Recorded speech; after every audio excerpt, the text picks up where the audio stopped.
আলহামদুলিল্লাহ, আমিও আপনাদের মতো ভালো আছি। আমরা ভালো থাকি, খুনিরা খারাপ থাকে। আমরা ভালো থাকি, চোর ডাকাতেরা খারাপ থাকে। আমরা ভালো থাকি, ফজলুল কাদের চৌধুরী, সালাউদ্দিন চৌধুরীর খুনিরা খারাপ থাকে। মতিউর রহমান নিজামীর খুনিরা খারাপ থাকে। আমরা ভালোই থাকি। কার কথা? কার কথা? ইন্নাল আবরারা লাফি নাঈম ওয়া ইন্নাল ফুজ্জারা লাফি জাহিম। আল্লাহ বলছেন নেককাররা সব সময় নেয়ামতের ভিতরে ডুবে থাকে, আর খুনি ডাকাত চোর চাচরেরা সব সময় জাহান্নামে থাকে।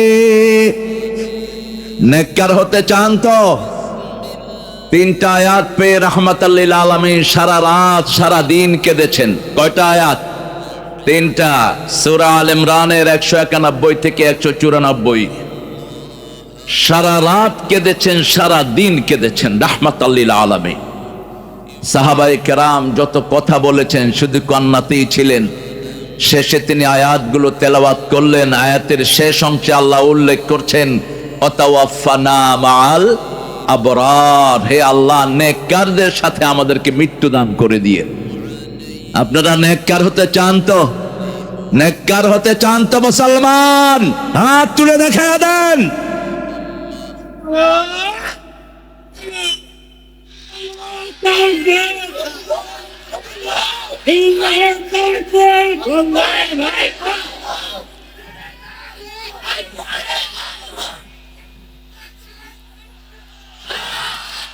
আল্লাহ সবাইকে কবুল করুক।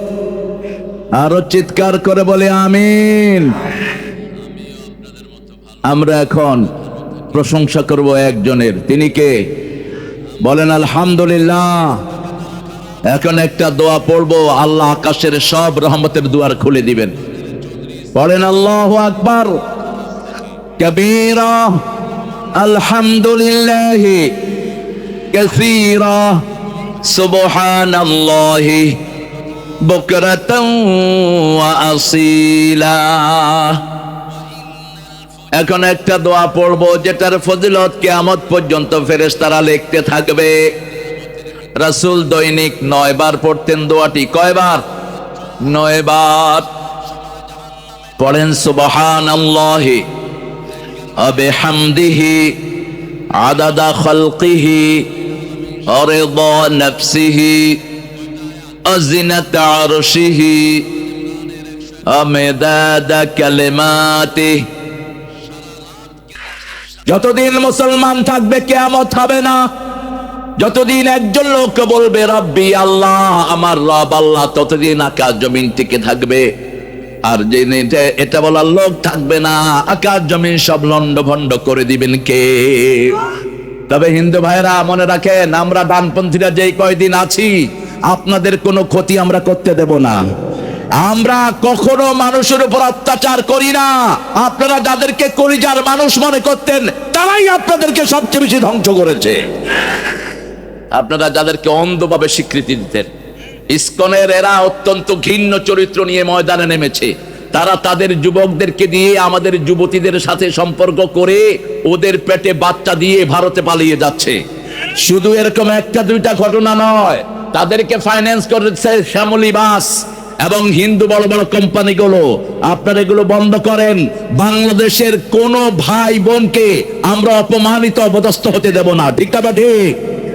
সাইফুলকে যেভাবে খুন করা হলো, এইভাবে কোন মানুষ কোন মানুষকে খুন করতে পারে না। এই সাইফুল গত 5ই আগস্টের পরে হিন্দুদের মন্দির পাহারা দিয়েছে। এই সাইফুল তাদেরকে মসজিদে পাহারা দিয়েছে, আর তাকেই তারা উলঙ্গ ভাবে রাস্তায় শুয়ে দুনিয়া থেকে বিদায় করেছে। তার 3 বছরের একটা শিশু আছে, এখনো বলছে আমার আব্বু আমার জন্য চকলেট নিয়ে আসবে, একটু পরে আব্বু আসবে আমার জন্য চকলেট নিয়ে। একটা ওর এক বিশ্রী অন্তঃসত্ত্বা 3 মাসের সন্তান পেটে। কি জবাব দিবেন তার কাছে? মনে রাখবেন, কিয়ামতের ময়দানে প্রথম হিসাব হবে সালাতের, কিন্তু বিচার শুরু হবে রক্তের। কেন রক্ত প্রবাহিত করেছো? আর আসামির কাঠ গলায় দাঁড়াবে জজেরা, যে সমস্ত পান্ডা জজ উল্টা পাল্টা বিচারের রায় দিয়েছে। ঠিক কিনা? একজন চুরি করে নেই, তাকে চোর বানিয়েছে, এরকম জজ আছে না নাই? এদের কোনো চরিত্র নাই, এদের কোনো চরিত্র নাই। এরা এখন বিচারকের চেয়ারে বসা, একটু পরেই মৃত্যুর পরে এরা আসামির চেয়ারে বসবে, আসামির কাঠ গলায় দাঁড়িয়ে থাকবে। সেই জন্য এখানে আমরা যারা এসেছি হিন্দু ভাই বোন, আপনাদেরকে উদাত্ত আহ্বান জানাচ্ছি, আপনাদের পূজার কথা আপনাদের 7টা বইয়ের একটাতেও নাই। যেই পূজা আপনারা বানিয়ে নিয়েছেন মন গড়া ফেক, মাটি দিয়ে আপনারা বানান, এরপরে কিছুদিন পূজা অর্চনা করেন, তারপরে নিয়ে কোথায় ফেলে? কোথায়? আপনাদের এই পদ্মায় ফেলে নাকি? পদ্মাতে তো পানি নেই, পানি খেয়ে ফেলাইছে ওরা। তবে ওনারাও খুব সুখে নাই, ওনারা আমাদের বন্টন বন্ধ করেছেন, আল্লাহ ওনাদের বন্টন বন্ধ করে দিয়েছে। প্রতি বছর কয়েক লক্ষ লোকে সাপে কামড়ায় মারে, কারণ হলো পদ্মার পানি বেঁধে দেওয়ার কারণে ওই পারে ঘরে ঘরে পানি ঢুকে গেছে, সাপগুলিও থাকার জায়গা নাই, আইসা ছোবল দিয়ে কামড় দেয়, ওরা কয় দেবতা। সাপে কয় কি এর দেবতা? তোরে কামড় দিয়াল ওই দেবতাগিরি বাহির কর। কোন সৃষ্টি আমাদের দেবতা নয়, আমাদের দেবতাকে আরো জোরে বলেন। তোমরা যাদেরকে দেবতা মনে করো, আমরা তাদেরকে খেয়ে ফেলি। গরুরে তারা দেবতা মনে করে, আমরা কি করি? কথা কন না কেন? ওরা খায় গরুর মুত, আমরা খাই গরুর দুধ। ওরা খায় গরুর ঘু, আমরা খাই গরুর গোস্ত। কারণ মুশরিকদেরকে কোনোদিন আল্লাহ ভালো খেতে দিবেন না। ইন্নামাল মুশরিকুনা নাজাস, সূরা তাওবাতে আল্লাহ বলছেন মুশরিকটা হলো অপবিত্র। এজন্য শিরক আছে যেখানে আমরা নাই। হিন্দু ধর্মের ভিত্তি এক আল্লাহর উপর। সবগুলো কিতাব পড়েন, ঋগ্বেদ, অথর্ববেদ, যজুর্বেদ, কল্কি পুরাণ, মহাভারত, গীতা পড়েন। সবগুলোর মূল প্রতিপাদ্য বিষয় হলো লা ইলাহা ইল্লাল্লাহু মুহাম্মাদুর। এই কালেমার উপর যেন আমরা থাকতে পারি, আল্লাহ তৌফিক দান করেন। আমরা আজকে এই কালেমা থেকে কথা বলবো, আল্লাহ কবুল করেন। কোন সূরায় এই কালেমাটা আছে বলেন তো? সূরা মুহাম্মাদের শুরুতেই ফালাম আন্নাহু লা ইলাহা, জানো কালেমার ভিতরে কি পড়েছো? সূরা ফাতিরের শেষ আয়াতের শুরুতে লা ইলাহা ইল্লাল্লাহু মুহাম্মাদুর রাসূলুল্লাহ। ওখানে শুরুতে আয়াতের শুরুতে মুহাম্মাদুর রাসূলুল্লাহ ওয়াল্লাযীনা মাআহু আশিদ্দাউ আলাল কুফার। যারা নবীর সাথে থাকতে চাও, আপনারা কি থাকতে চান? মুহাম্মাদের সাথে থাকতে চান? আল্লাহ বলছেন যারা নবীর সাথে থাকতে চায়, আশিদ্দাউ আলাল কুফার, কাফেরদের উপর হবে বজ্র কঠিন, রুহামা ও বাইনাহুম। যখন মুমিনরা একসাথে হবে, তারা তাদেরকে হৃদয় কেটে দিবে। কিন্তু আমরা এখন উল্টা হয়ে গেছি, কাফেরদের সাথে সম্পর্ক রাখে, মুমিনদেরকে দেখতে পারে না। এরকম মুনাফিক মার্কা মুসলমান আমাদের দেশে আছে না নাই? মসজিদে গেলেই আর কোনো ঝগড়াঝাটি চলবে না।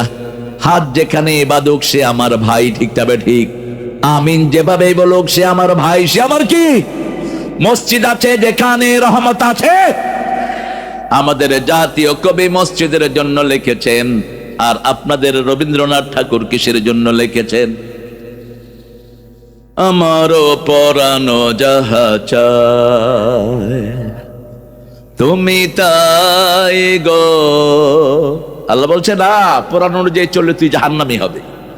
ও আম্মা মান তাগা ওয়া আতারাল হায়াতাদ দুনিয়া ফাইন্নাল জাহিমা হিয়াল মাওয়া। সূরা নাজিয়ার ভিতরে আল্লাহ রাব্বুল আলামিন বলছেন, যে আল্লাহকে ভয় করবে আর নিজের মন যেটা চায় সেটা করবে না, সে জান্নাতি হয়ে যাবে। ও আম্মা মান খাফা মাকামা রাব্বি ওয়া নাহান নাফসা আনিল হাওয়া, মন যেটা চায় সেটা করবে না। কে বলছেন?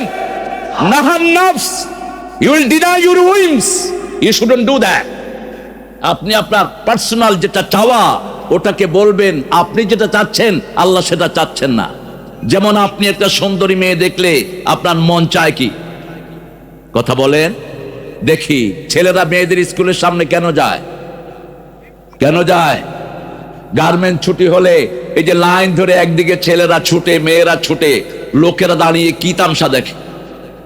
মন চায় সুন্দর দেখতে, মন চায় সুন্দর বাড়ি বানাতে, মন চায় সুন্দর শহর গড়তে। একজন রাজশাহী শহরকে খুব সুন্দর করেছেন, তলে তলে খুব অসুন্দর মানুষ ছিলেন। উপরের চেহারাটা বড় সুন্দর, ভিতরের চেহারাটারও বড় ভয়ঙ্কর। আরে পৌরসভা অফিসে মানুষ গুন্ডা পালে, পৌরসভা অফিসে মানুষ সন্ত্রাসী পালে। কি পেয়েছিল দেশটাকে? আল্লাহ আমাদেরকে বুঝার তৌফিক দান করেন। বাংলাদেশ যদি সঠিকভাবে পয়সাগুলো ইউজ হতো, বাংলাদেশের প্রত্যেকটি শহর এই রাজশাহীর চেয়ে সুন্দর হয়ে যেত। ঠিক না ঠিক? কিন্তু সব খেয়ে ফেলে উল্লুকে। আমরা বড় ধৈর্যশীল। বাংলাদেশের সব বিভাগের মধ্যে সবচেয়ে শান্তির বিভাগ কোনটা? কেন?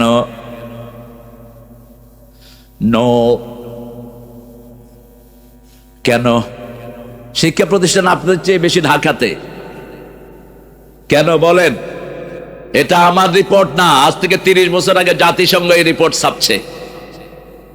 ইসলামের জন্য সবচেয়ে বড় জিনিস যেটা, রাজশাহীতে মাজার কম, রাজশাহীতে শিরক কম, রাজশাহীতে ইসলাম বিরোধী কম। ঠিক না ঠিক? ইসলাম আছে যেখানে আমরা আছি, মাজার আছে যেখানে আমরা নাই। মসজিদের পাশে আমার কবর দিও ভাই, যেন গোরে হতেও মুয়াজ্জিনের আযান শুনতে পাই। কোন কবি? ও মনে রমজানের রোজার শেষে এলো খুশির কোনো শক্তি না। কেন এত আসতে কেন ভাইরা? একটু গলা ছাড়েন। ও মনে রমজানের রোজার শেষে এলো খুশির, তুই আপনাতে আজ বিলিয়ে দে শুন আসমানি তাগিদ। তোর সোনা দানা বালা খানা সব রাহে লীলা, দে মমিন মুর্দা মুসলিমেরা ভাঙাইতে নিদ। রমজানের রোজার শেষে তুই পড়বি ঈদের নামাজ রে মন, সেই ঈদ গাহে যে ময়দানে সব গাজী মুসলিম হয়েছে শহীদ। শহীদ হতে চান তো? শহীদ হতে চান তো মুসলমান? হাত তুলে দেখাও। মৃত্যুর ভয় আমাদেরকে দেখাবা না। আমরা কাফনের কাপড় মাথায় নিয়ে ঘুরি সারাক্ষণ, সারাক্ষণ আমরা মৃত্যুকে পকেটে রেখে দেই। প্রতি রাতে আমরা একবার মারা যাই। ঠিক না ঠিক? আমরা দোয়া পড়ি, আল্লাহুম্মা, পড়েন আল্লাহুম্মা বিইসমিকা আমুতু ও আহইয়া। হে আল্লাহ, আপনার নামে আমি মরছি, আপনি যদি দয়া করে উঠান আমি উঠব। যখন ঘুম ভেঙে যায় বলি আলহামদুলিল্লাহ আল্লাযী আহইয়ানা বা'দামা আমাতিনা ওয়া ইলাইহিন নুশুর। O lord, praise to you, you give me the new life. After death you have given me the new life. আমার মৃত্যুর পরে আপনি আমাকে একটা নতুন জীবন দান করেন। আমরা একজনের নামে মরতে চাই, একজনের নামে বাঁচতে চাই, আর সব জায়গাতে আমরা পড়ব লা ইলাহা মুহাম্মাদুর। দুটি আমাদের পথ। যদি আমরা জান্নাতে যেতে চাই, মুখলেস হতে হবে। ইখলাসের জন্য 3টি গুণ দরকার। কয়টি? 3টি। হুকুমটা হবে কার? তরিকাটা হবে মুহাম্মাদের। কাজটা করতে হবে কার জন্য?